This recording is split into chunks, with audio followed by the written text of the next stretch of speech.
Sa ngalan ng Ama at ng Anak at ng Espiritu Santo. Amen. Sumainyo po ang Panginoon. At sumaiyo rin.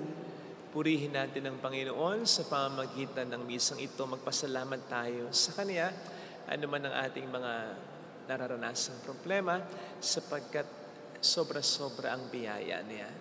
Upang tayo maging marapat, halina't magsisimula para sa ating mga kasalanan. Tayo pong lahat, inaamin ko sa makapangyarihang Diyos At sa inyo mga kapatid, na lubha akong nagkasala sa isip, sa salita at sa gawa, at sa aking pagkukulang. Kaya sinasamo ko sa mahal na Birheng Maria, sa lahat ng mga anghel at mga banal, at sa inyo mga kapatid, na ako'y ipanalangin sa Panginoong ating Diyos. Kaawaan tayo na mapagmahal na Diyos, patawarin sa ating mga sala, at patnubayan hanggang sa buhay na walang hanggan. Amen. Panginoon, kaawaan mo kami. Panginoon, kaawaan mo kami. Kristo, kaawaan mo kami. Kristo, kaawaan mo kami. Panginoon, kaawaan mo kami. Panginoon, kaawaan mo kami. Yumuko tayo, maaaring ibulong sa Panginoon ang ating intensyon. Dasal natin ang mga OFW, lalo na mga nagkakaproblema sa Amerika at sa Middle East. Pagdasal natin ang kapayapaan sa mundo. Gayon din ang mga nag-aalaga, nagmamalasakit sa mga may sakit. Panalangin natin ang mga may karamdaman, pakisuyong, pakisama. Sina Teresita, Sister Terry, Evelyn, Alona, Julie, Julia, Concha, Rudy, Lerma, Remy. Manalangin tayo. Ama naming makapangyarihan, kami naway magkaroon ng pitagan at pagmamahal para aming magawang sambahin ang alan mo. Sapagkat sa mga pinatatatag sa iyong pag-ibig, ikaw ay walang pinababayaang masadlak sa ligalig. Hiniling namin ito sa pamamagitan ni Jesucristo. Kasama ng Espiritu Santo, magpasa walang hanggan. Amen.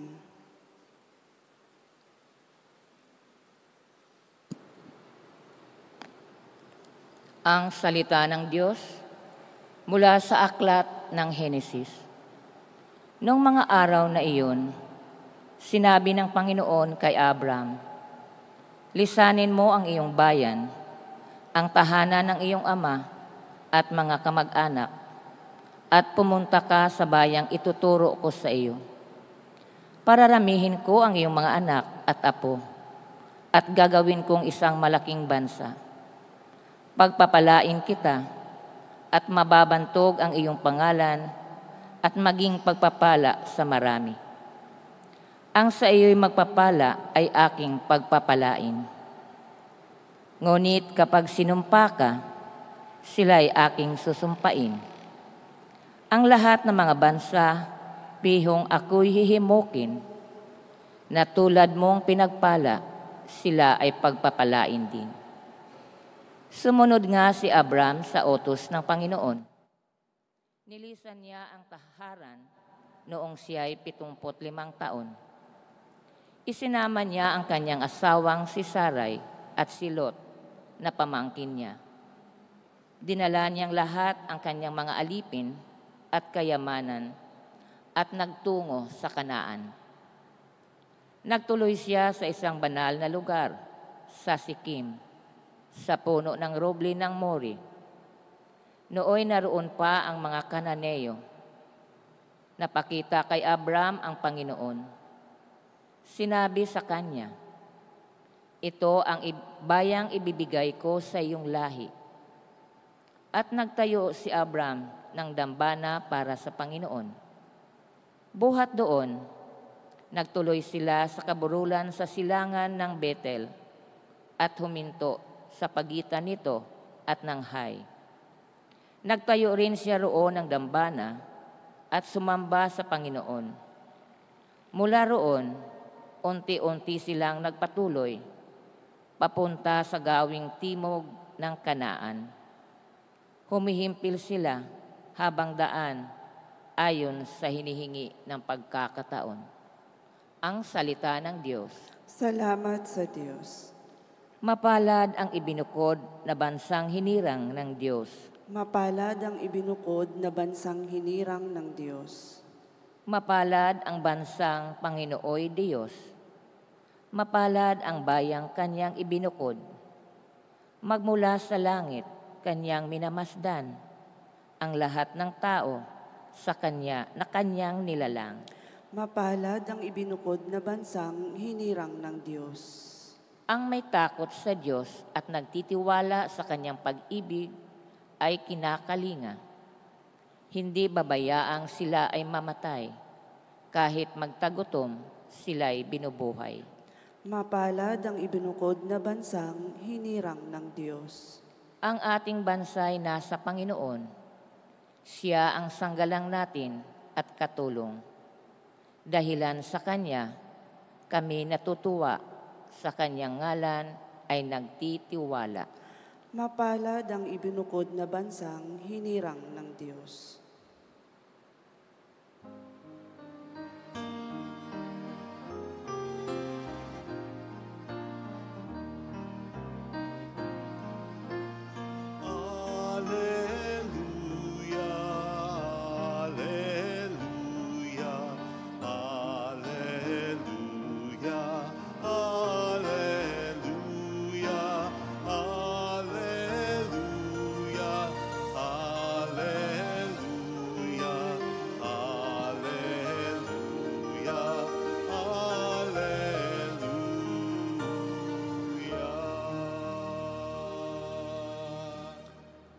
Sumainyo ang Panginoon. At sumaiyo rin. Ang mabuting balita po ng Panginoon ayon kay San Mateo. Papuri sa iyo, Panginoon. Noong panahong yon, sinabi ni Jesus sa kaniyang mga alagad, "Huwag niyong hatulan ang inyong kapwa upang hindi kayo hatulan ng Diyos. Sapagkat hahatulan kayo ng Diyos ayon sa hatol na inihahatol niyo sa iba. Ang panukat ninyo sa iba, ang siya ring ipanunukat sa inyo. Bakit mo nakikita ang buwing sa mata ng iyong kapatid, ngunit hindi mo pinapansin ang puwing mong gatahilan sa iyong mata? Paano mo masasabi sa iyong kapatid, halika't alisin ko ang puwing mo? Gayong gatahilan ang nasa mata mo. Pag imbabaw, alisin mo muna ang puwing nagkatahilan at sa gayoy makakakita kang mabuti at maalis mo ang puwing ng iyong kapatid." Mga kapatid, ang mabuting balita po ng ating Panginoon. Pinupuri ka namin, Panginoong Hesukristo. Welcome sa Our Lady of Lasalle at Quasay Parish, kung saan ayos lang umiyak at samahan tayo ng mahal na ina sa pag-iyak at sa pagdarasal upang maging maayos ang lahat. Narinig po natin sa ating ebanghelyo ang sa palagay kong pinakapaboritong bersikulo ng mga taong may ginagawang kalokohan. Hindi man nila alam yung pinaka-bersikulo, yung mga salita, kino-quote nila. Huwag niyong hatulan ang inyong kapwa upang hindi kayo hatulan ng Diyos. Simply put, do not judge. Huwag kayong humusga. Wala kang karapatang humusga. Ayun. Ginagawa nila itong parang Iron Dome defense system ng Israel. Siguro naman familiar kayo sa Iron Dome. Ito yung defense system ng Israel para sa mga missiles na binabato sa kanila ng Iran. Na-intercept nila. Sa ere pa lang bago bumagsak, napapasabog na nila. Bagamat may lumulusot pa rin, pero 90% or more na-neutralize nila. Parang ganito gamitin ng mga taong gumagawa ng kalokohan. Kahit nga ng mga taong hindi naniniwala sa Diyos ang versikulong ito. Para sa mga pumupuna ng mga maling ginagawa nila. Pero, yun nga kaya ang ibig sabihin dito ni Kristo? Well, first of all, hindi ibig sabihin dito ng Panginoon na huwag nating husgahan ang maling ginagawa ng ating kapwa. Sapagkat siya mismo, hinusgahan niya ang mga maling ginagawa ng mga tao. In fact, few verses before and after this gospel reading, humusga na siya eh. Halimbawa, sa Matthew 5:20, kasi ito ay Matthew 7:1-5. Matthew 5:20, ang sabi niya doon ay, kung ang kabanalan o pagsunod ninyo sa kalooban ng Diyos ay katulad ng pagsunod lamang ng mga eskrib at pariseyo, hindi kayo makapapasok sa kaharian ng Diyos. And then, sasabihin niya, huwag niyo silang tutularan. O di ba panghuhusga na yan? Tapos later on, sasabihin din naman niya sa Matthew 7:6, huwag niyong ibigay ang banal na bagay sa mga aso, sapagkat pagdakay, sasakmalin nila kayo. O huwag niyong itapon ang perla sa mga baboy, yuyurakan nila ang mga yon. O di ba't panghuhusga na yan? Kaya hindi ibig sabihin ni Jesus, huwag niyong huhusgahan ang mali na ginagawa ng tao. Obligasyon natin ito. Kapag hindi natin tinawag ang atensyon ng tao sa maling ginagawa niya, nagkakasala tayo. Baka nga mas matindi pa yung kasalanan natin eh. When we tolerate evil, because sometimes toleration of evil is more evil. Kasi nga, mas nagkakaroon ng lakas ng loob ang kasamaan kapag nananahimik ang mga dapat magsalita para sa kabutihan, katotohanan at katarungan. And so, what Jesus means here, I believe,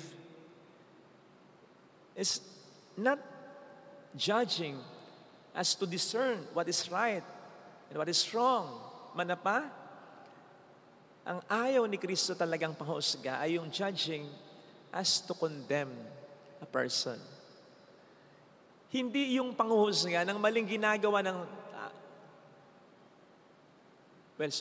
Hindi yung panghuhusga sa tao, kundi yung paghuhusga sa mali na ginagawa ng tao. Ang gusto ng Panginoon, husgahan natin ang mali na ginagawa ng tao, huwag yung tao. Kasi kapag nanguhusga tayo, whenever we judge, ito ay definitibong pagsukat sa isang bagay eh. Pagdetermina sa isang bagay. Kaya nga, sabihin mo, white is white, black is black, sakto. Kumbaga, maliwanag, kumbaga, definite. Hanggang dyan lang. Yan lang talaga yan. Pwede natin itong gawin sa mga bagay, pero hindi sa tao. Hindi natin po pwedeng husgahan ng tao sapagkat hindi natin alam ang dahilan sa mga naging kilos niya. Hindi natin alam ang nakaraan niya. Hindi natin alam ang pamilyang kinalikhan niya, ang kapaligiran na naka-impluensya sa kanya. Hindi natin alam kung anong tumatakbo sa isip niya. Hindi natin alam kung ano pang mga natitirang maganda sanang balakin niya. At mas lalong, hindi natin pwedeng panghimasukan ang mga plano pa sana ng Diyos para sa Kanya. Sa bagay nga, kung minsan nagkakamali pa tayo ay, pula pala. Kala ko orange. Ay, blue pala. Sa malayo, kala ko kasi black. Tao pa ba? Sa tao pa ba tayo hindi magkamali? Ang tao, nag-grow, nagbabago. Kaugnay nito, hindi rin naman po din tama na hindi natin makita ang ating mga sariling pagkakamali, kahinaan, kapintasan, kakulangan. Dahil kumpara sa kakulangan, kapintasan, pagkakamali ng iba, mas obvious yan eh. Mas alam natin ito eh. Kasi pagkakamali na natin ito eh. Kaya nga yun yung nakatutuwang paglalarawan na ginawa ni Kristo dito eh.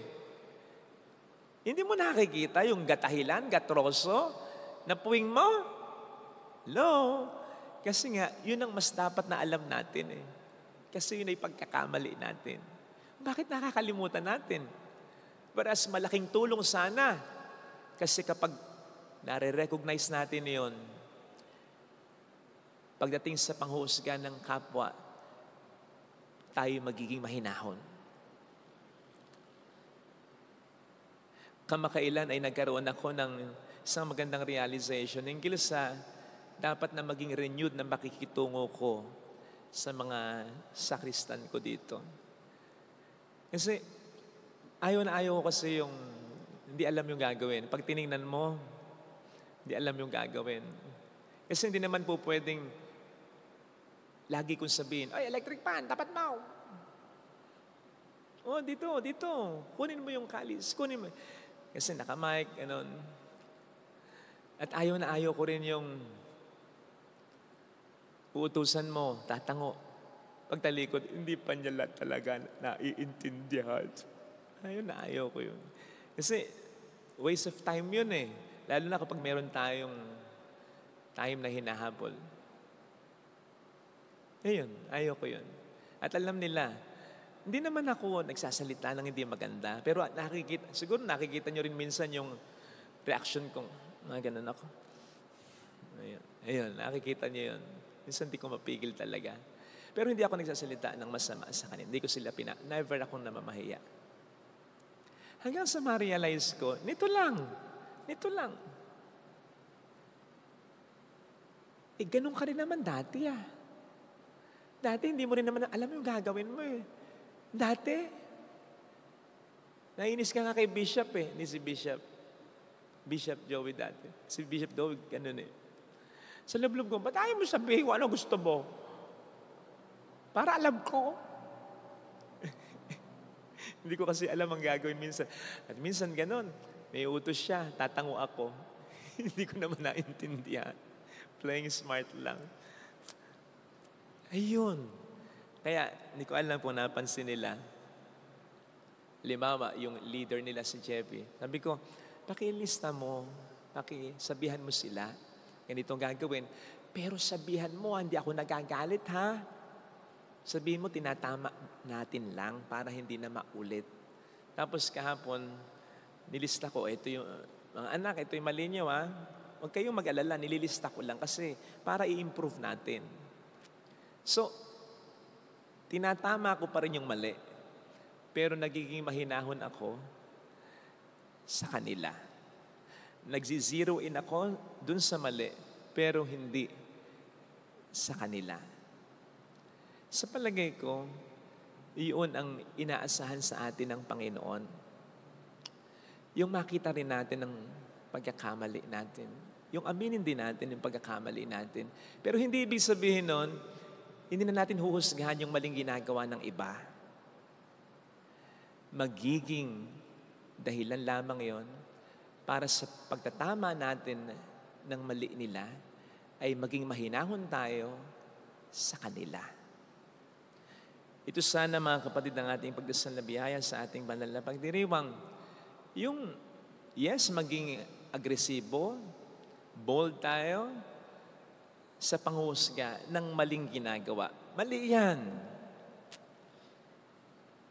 Mali yung pagnanakaw, mali yung bisyo na yan, mali yung pangangalo niya mo.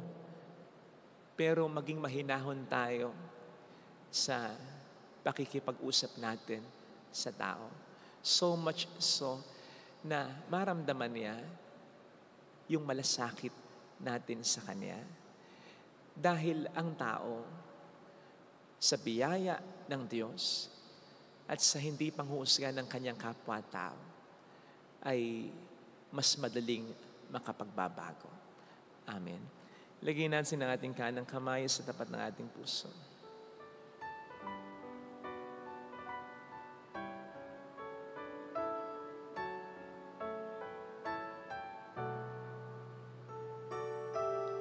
awitin natin. Alam kong may magagawa ang Diyos. Alam kong may magagawa ang Diyos. Alam kong may magagawa ang Diyos. Alam kong may magagawa. Walang imposible sa Kanya. Kung ako'y magtatapat, Kung ako'y magtatapat, sa Kanya'y maglilingkod. sa Kanya'y maglilingkod. Alam kong may magagawa ang Diyos. May magagawa ang Diyos. Alam kong diringhin ng Diyos ang samo ko, Kung diringgin ang Diyos sapagkat mahal niya ako. samo ko. Alam kong diringhin ng Diyos ang samo ko, Alam kong diringgin ang Diyos ang sapagkat alam niya ang pinagdaraan. Kung ako'y magtatapat, Kung ako'y magtatapat, sa Kanya'y maglilingkod. sa Kanya'y maglilingkod. Alam kong diringhin ng Diyos ang samo ko. Diringgin ang Diyos Pikit natin ang ating mga mata. samo ko. Panginoon, tulungan mo kong maitama ang pagkakamali ng aking kapwa, lalo na ng mga taong sa akin ay mahalaga. In such a way na ang mas mararamdaman nila yung malasakit ko, yung pagmamahal ko, yung kabutihan ng layunin ko na itama lamang sila para sa kapakanan mismo nila. Tulungan mo rin po akong makita ang mga kahinaan at kapintasan ko. Tulungan mong aminin ko ito, tulungan mo akong magbago upang mas magkaroon ako ng lakas ng loob na itama ng may malasakit ang kapwa ko. Hallelujah! Hallelujah! Purihin ang Diyos. Hallelujah! Siya ay muling babalik sa atin. Hindi niya tayo iwan. Hindi niya tayo pababayaan. Paniwalaan natin. Sa atin, hallelujah, purihin ang Diyos. Hallelujah! Sa takdang panahon, babalik ang Panginoon upang tayo ay tapat siya sa Kanya mga pangako sa atin. Sabihin mo sa sarili, mayroong magandang mangyayari sa iyo. Higit pa sa inaasahan mo. Kapag naitama mo sa tamang paraan ang kapwa mo, lalo na ang taong hindi iba sa iyo, kabutihan niya, kabutihan mo, kabutihan ng pamilya ninyo. Mayroong magandang mangyayari sa iyo. But on our part, magsikap din naman tayong magbago para mas maging kapanipaniwala tayo. Kung lalapit kay Jesus, wala naman taong perpekto, pero sana yung mga dahilan na pagkakamali, yung mga malalaki at seryosong kasalanan, yun ang ating talikuran. Yun ang ating pag-isiyan sapagkat malaking balakid yan sa pagtatama ng ating kapwa. Papuri sa Ama at sa Anak sa Espiritu Santo. Kapara ng sa unang-una, ngayon, magpakailanman, at magpasawalang hanggan. Amen. Pag-aalay.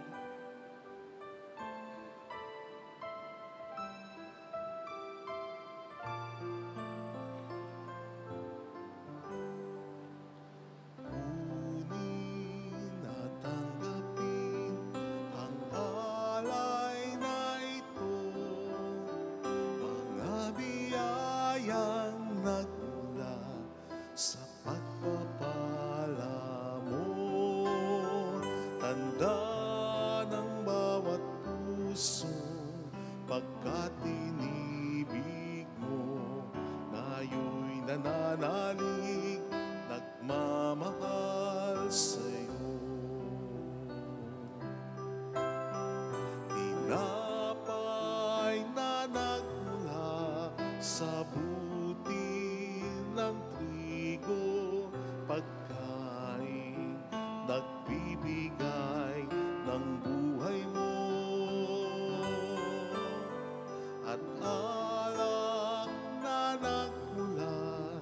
sa isang tangkay na ubas, inuming nagbibigay lakas.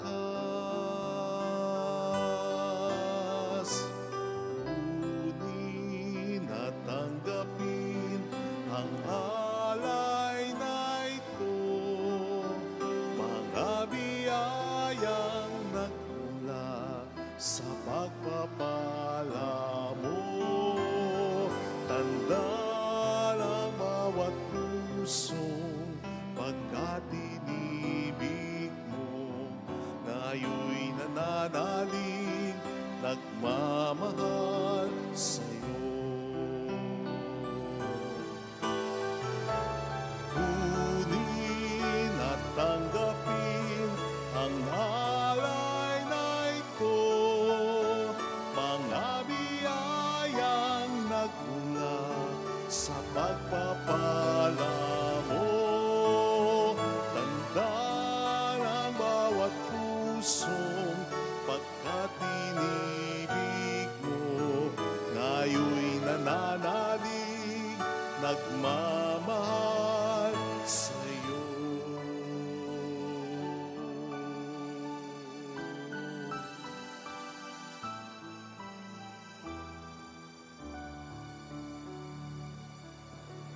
Manalangin tayo, pang ating handog ay maging kalugod-lugod sa lisamang makapangyarihan. Tanggapin nawa ng Panginoon itong paghahain sa iyong mga kamay, sa kapurihan niya at karangalan sa ating kapakinabangan at sa buong sambayanan niyang banal. Ama naming lumikha, tanggapin mo ang aming mga paghahain ng papuri sa iyong kabutihan sa amin. Sa dulot nawa nitong kadalisayan, kami naway makapag-alay ng iyong kinadulugdan sa pamamagitan ni Jesucristo, kasama ang Espiritu Santo magpas sa walang hanggan. Amen. Sumainyo po ang Panginoon. At sumairi. Itaas sa Diyos ang inyong puso at diwa. Itinaas na namin sa Panginoon. Pasalamatan ng ating Panginoong Diyos. Marapat na siya ay pasalamatan. Ama naming makapangyarihan, tunay ngang marapat na ikaw ay aming pasalamatan sa pamamagitan ni Jesucristo na aming Panginoon. Siya ay naging kapwa naming maaasahan upang may mangunang umako sa pananagutan dahil hangad mong magbago ang kinamiyas ng pagkakaniya-kanya ng sangkatauhan. Bunga ng pagtitiis, siya ay nanaig at ang kamatayan ay kanyang nalupig, kaya't siyang aming daan para aming masapit ang iyong tapat at maasahang pag-ibig. Kaya kaisa ng mga anghel na nagsisiawit ng papuri sa iyo ng walang humpay sa kalangitan, kami nagbubunyi sa iyong kadakilaan. Santo, Santo, Santo, Panginoong Diyos ng mga hukbo, napupuno ang langit at lupa ng kadakilaan mo, Hosana sa kaitaasan. Pinagpala ang naparirito sa ngalan ng Panginoon, Hosana sa kaitaasan. Ama naming banal, ikaw po ang bukhal ng tanang kabanalan, kaya sa pamamagitan po ng iyong Espiritu, gawin mong banal ang mga kaloob na ito upang para sa amin ay maging katawan at dugo ng aming Panginoong Hesukristo. Bago niya pinagtiis ang kusang loob na maging handog, hinawakan niya ang tinapay, pinasalamatan kanya, pinaghati-hati niya iyon. Niabot sa kaniyang mga alagad at sinabi, "Tanggapin ninyong lahat ito at kanin. Ito ang aking katawan na ihahandog para sa inyo."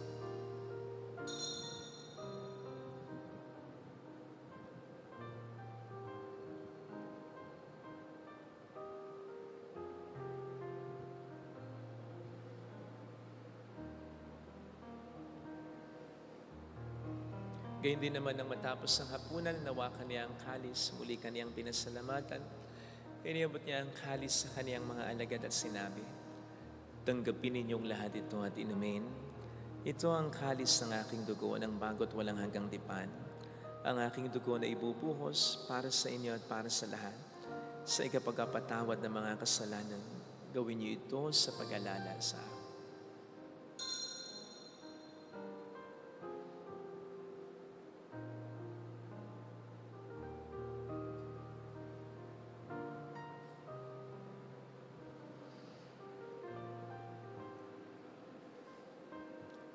Ipagbunyi natin ang misteryo ng ating pananampalataya. Si Kristo'y namatay, si Kristo'y nabuhay, si Kristo'y babalik sa wakas ng panahon. Ama, ginagawa namin ngayon ang pag-alaala sa pagkamatay at muling pagkabuhay ng iyong anak.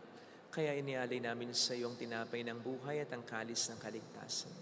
Kami po'y nagpapasalamat dahil kami iyong minarapat na tumayo sa harap mo para maglingkod sa iyo. Sinasamo namin kami na magsasalo sa katawan at dugo ni Kristo ay mabuklod sa pagkakaisa sa pamamagitan ng Espiritu Santo. Ama, lingapin mo ang iyong simbahang laganap sa buong daigdig. Puspusin mo kami sa pag-ibig, kaisa ni Leon na aming Papa, ni Dennis na aming Obispo at ang Tanang Kaparian. Alalahanin mo po ang mga kapatid naming nahimlay nang may pag-asang sila'y muling mabubuhay, lalo na po ang aming mga ipagdarasal. Saglit tayong yumuko, pagdasal ang ating mga mahal sa buhay na yumao.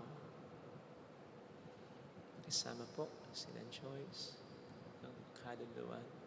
Dito, Persico, Diosa, Miguel Arsenio, Serio, Louis, Dionga, Maria, Jose, Arlito, Erickson, Goring, Benjamin Nelly, Orio Isca, Emer, Luisa, Alfredo, Mark, Ricky, Emer, Ada, Dante, Rodolfo, Sally, Romy, Alan. Gayon din ang lahat ng mga pumanaw. Connie, kaawaan mo sila at patuloyin sa iyong kaliwanagan. Kaawaan mo at pagkingtapatin kaming lahat na makasalo sa iyong buhay na walang wakas. Kaysa ang mahal na Birhen ng Lazaret, ang ina ng Diyos si San Jose, ang kabiyak ng kanyang puso, lahat ng mga banal na namuhay dito sa daigdig ng kalugod-lugod sa iyo, may pagdiwang naman namin na pagpupuri sa ikararangal mo sa pamamagitan ng iyong anak at aming Panginoong Hesukristo.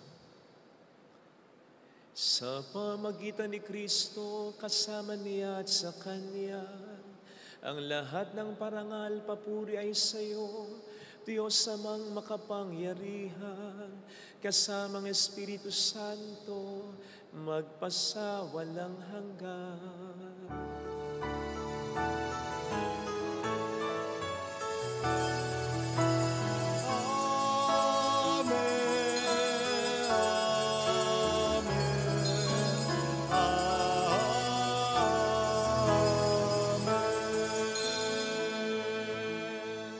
Tumawag tayo sa ating Ama.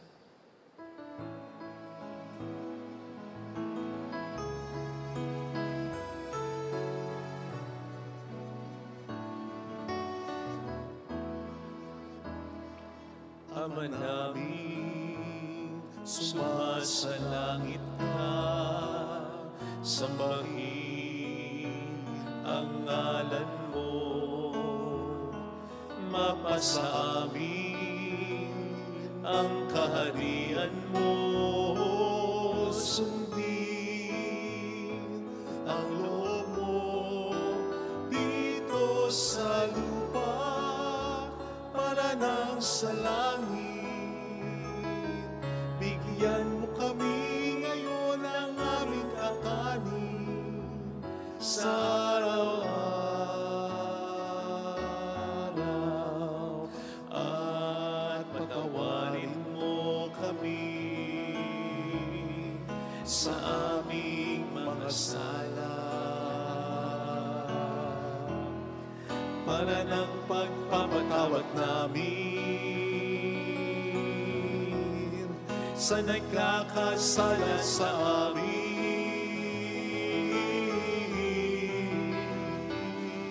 At huwag mo kami ipahintulot sa tukso at katihadya mo kami sa lahat ng masama.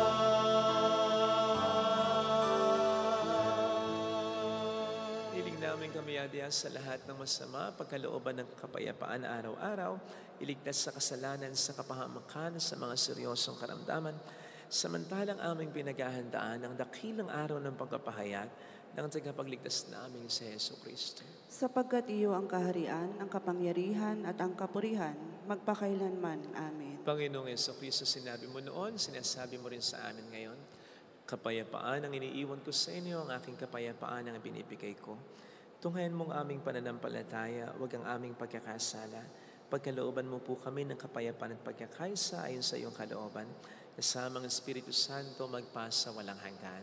Amen. Ang kapayapaan ng Panginoon ay sumainyo nawang lahat. At sumairin. Magbigayan tayo ng kapayapaan sa isa't isa. Kapayapaan po. Peace be with you. Kordero ng Diyos na nag-aalis ng mga kasalanan ng sanlibutan, maawa ka sa amin.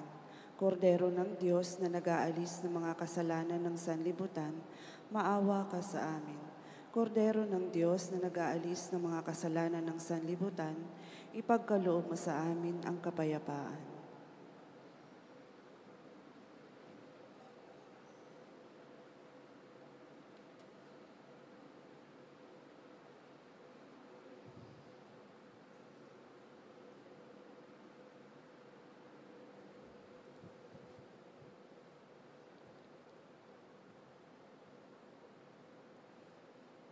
Narito sa harap natin ang Panginoon, ang ating buhay at kaligtasan.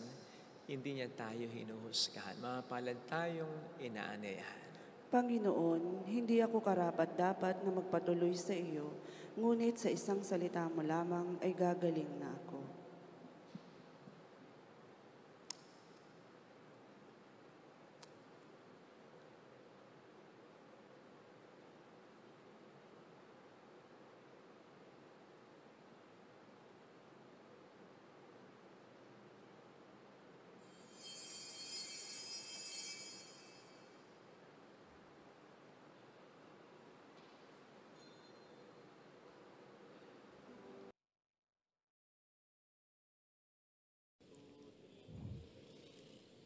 Panalangin para sa espiritual na pakikinabang.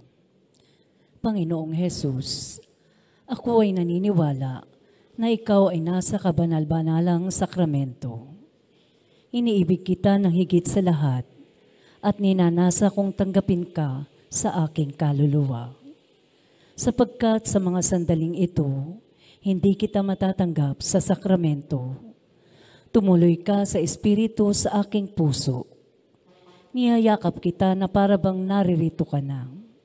Inaalay ko ng buong buo ang aking sarili sa iyo. Huwag mong hayaang mawalay ako sa iyo. Amen.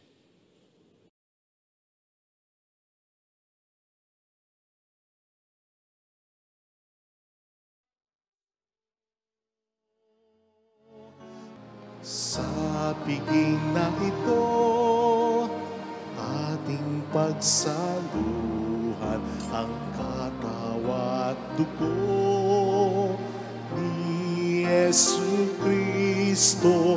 Siya'y ating lakas at tanggulan, Panginoong Diyos nating lahat. Tikman ninyo at masdan ang kabutihan ng Panginoon. Mapalad ang tao ng Diyos ang pag-asa. Sa piging na ito, ating pagsaluhan ang katawan at dugo ni Yesu Kristo. Siya'y ating lakas at tanggulan, Panginoong Diyos nating lahat.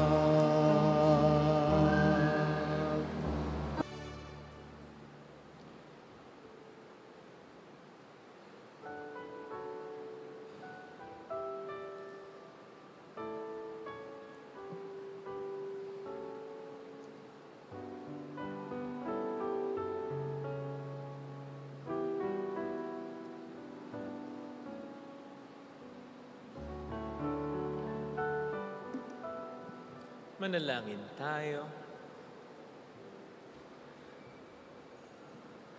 Ama naming mapagmahal, kaming nakinabang sa katawan at dugo ng iyong anak ay sumasamo sa iyong habag upang ang aming taimtim na ginanap ay maging pagtanggap namin sa tiyak mong pagliligtas sa pamamagitan ni Jesucristo. Kasama ng Espiritu Santo magpasa walang hanggan. Amen. Holy God, Holy Mighty One, Holy Immortal One. Have mercy on us and on the whole world. Holy God, Holy Mighty One, Holy Immortal One. Have mercy on us and on the whole world. Holy God, Holy Mighty One, Holy Immortal One. Have mercy on us and on the whole world. Jesus, King of Mercy, We trust in you. alalahanin, Alalahanin, o mahal na Birhen ng Lasalet, ina ng pag-asa. Ikaw ang nagpaalala sa aming magbalik loob sa Ama. Ito ang nagpapatunay na ang kagandahang loob mo'y nanatiling busilak. Sa pag-aaruga mo sa amin, tungkulin mo'y tinupad. Sa paanan ni Kristo, itinuring mo kaming mga tunay mong anak. Kaya ninais mong niisay, huwag mapahamak. Maging sa iyong walang tigil na pananalangin, pati luhay pumatak. Huwag namang mawalan ng saysay ang iyong paghihirap.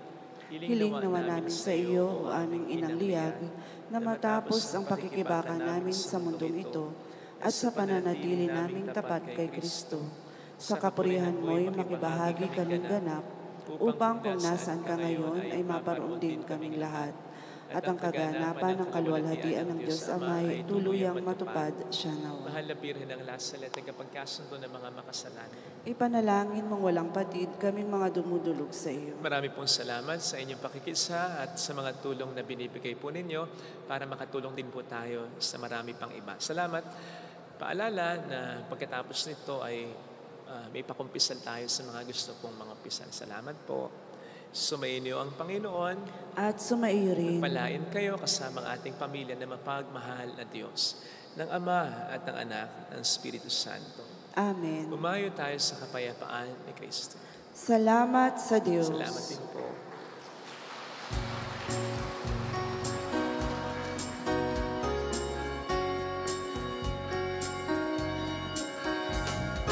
On this day, O Mother of our Lord, we sing you praise for lighting up our way.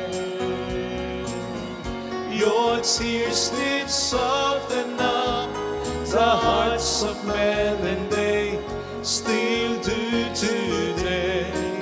May our love for you bring comfort in your pain. On this day, O Mother of our Lord, we sing